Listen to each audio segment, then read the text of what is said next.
Back in iOS 13, Apple decided to add the 80% charging limit. However, the problem with it is that it's senseless. You see, there's this misconception that if you charge your iPhone past 80%, it's going to significantly degrade your battery's lifespan.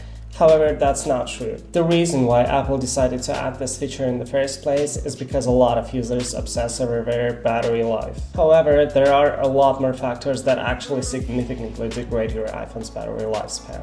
For example, like high temperature or a big amount of charging cycles. You see, my biggest problem with this feature is that you're trading off 20% of your battery. When you turn this feature on, your iPhone will only charge to 80%. So what's the point of saving your iPhone's battery health when you only using 80% of your battery anyway? Think of it like that. If your battery had degraded over a few years to 80%, charging it to 100% would have been the same as if you're charging your 100% healthy battery to 80%. Not to mention the inconvenience of only having your phone charged up to 80%. For example, take my iPhone 14 Pro. I've been using it for almost 2 years now and my battery health is still way above 80%. That means when I charge my phone to 100%, I still get way more battery life than someone who limits their charge to 80% to save their battery's lifespan. I could not imagine living with the anxiety of your iPhone dying on you because you only charged it to 80%. iPads and MacBooks don't even have this feature, and it's because they're designed for heavy use. And being that your iPhone is the only productivity device that you always have with you and you always rely on,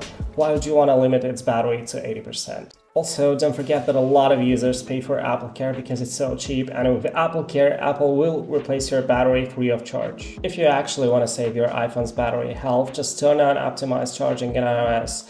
That'll do it. To be honest, I don't understand the obsession over battery's health. The lithium batteries are smart enough, your iPhone is smart enough to know when to charge your battery and when to not do that. You'd be much better off not discharging your iPhone completely than charging it up to 100% if you actually want to save your iPhone's battery lifespan. As I said, these features seem senseless to me because you're making a trade-off, trading 20% of your battery life for your iPhone's battery health, and your battery's lifespan is going to degrade anyway because you're using your phone every day, and that is what kills it the most, not the charging to 100%. So limiting your charges to 80% might prolong your battery's health for 1 or maybe 2 years at most, but in my opinion, it's just not worth it because essentially it would have been the same as if your iPhone came with 80% battery health out of the box and you would be charging it to 100%.